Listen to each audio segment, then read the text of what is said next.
Henry Frick.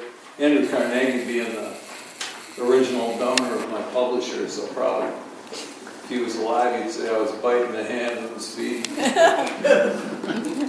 When it starts out with a reference to the movie The Deer Hunter, and that where it opens, and they're getting out of work, and this one, the big tall guy Axel, lies across the open trunk of that white Cadillac and pretends to have intercourse with the car.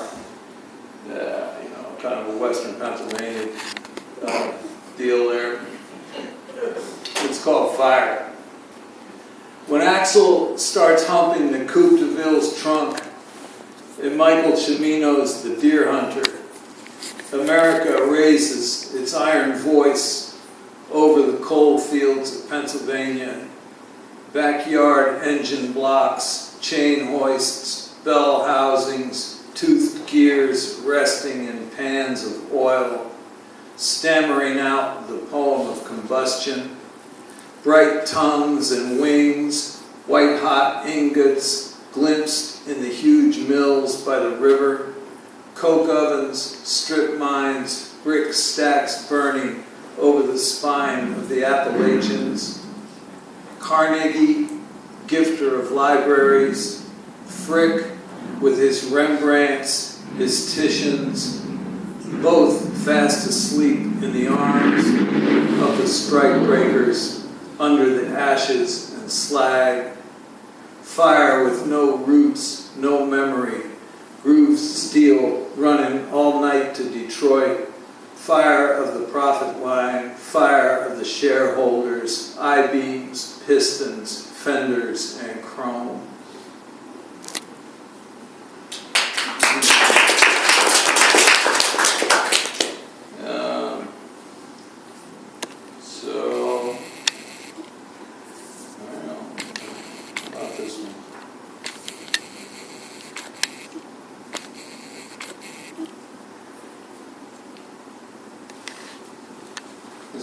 This poem's called Day of the Dead.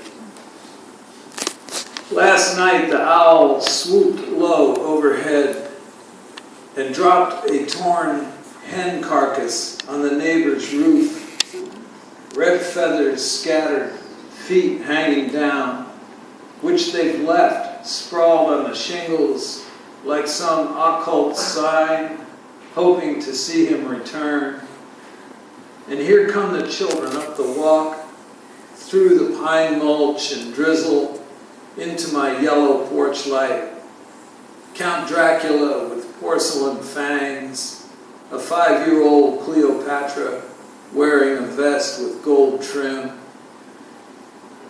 All day I've tried to ignore the ice cream truck, jingling its bell past the cemetery, where the tramp in his watch cap sings to himself like a mad general or movie director.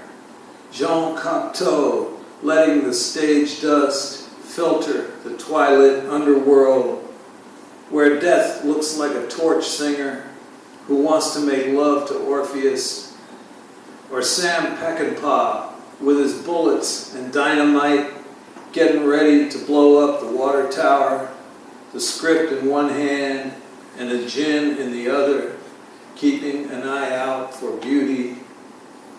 They held my friend's funeral yesterday, out west under the night's long windows, under its dying stars. My friend who didn't trust doctors or cops, who left behind him the green country roads and the tilted black streets of town, who left behind the pale flower whose delicate roots they never could find, blooming inside his brain. The children paw through the sugar skulls, their big sister hanging back in the shadows, whispering into her cell phone like a homicide detective. The vampire count, an Egyptian queen, history's most famous suicide. Listen to the night freight coming down, its engines, its wheels, its sacks of ripe grain, its gray rats grown fat by the iron tracks, its love moan traveling back through the rain.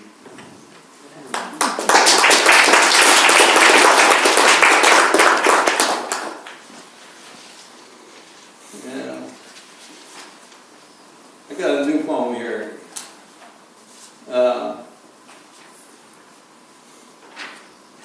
It's about the moon. It's called Claire de Lune.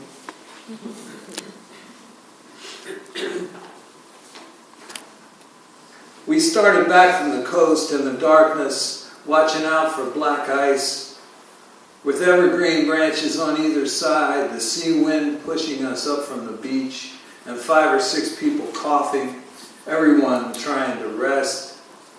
On a morning like this, the sky draws close. You can see the faint stars, a strand of blue fog half covering the fulsome, promiscuous moon. Everyone knows she'll go home with anybody.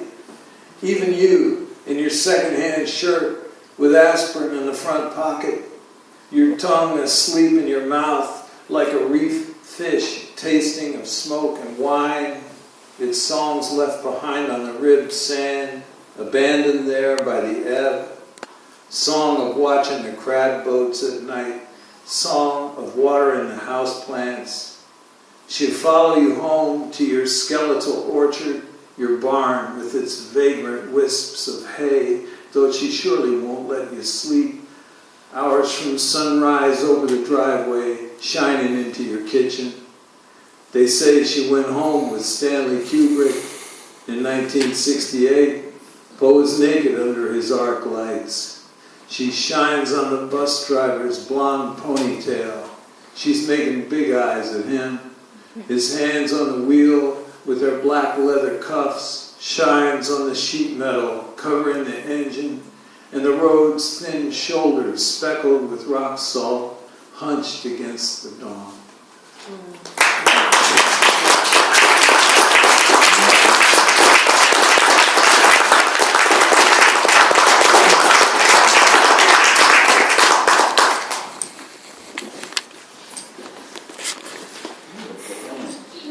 Get up and down with this thing. Our next reader and next finalist for the Paterson Poetry Book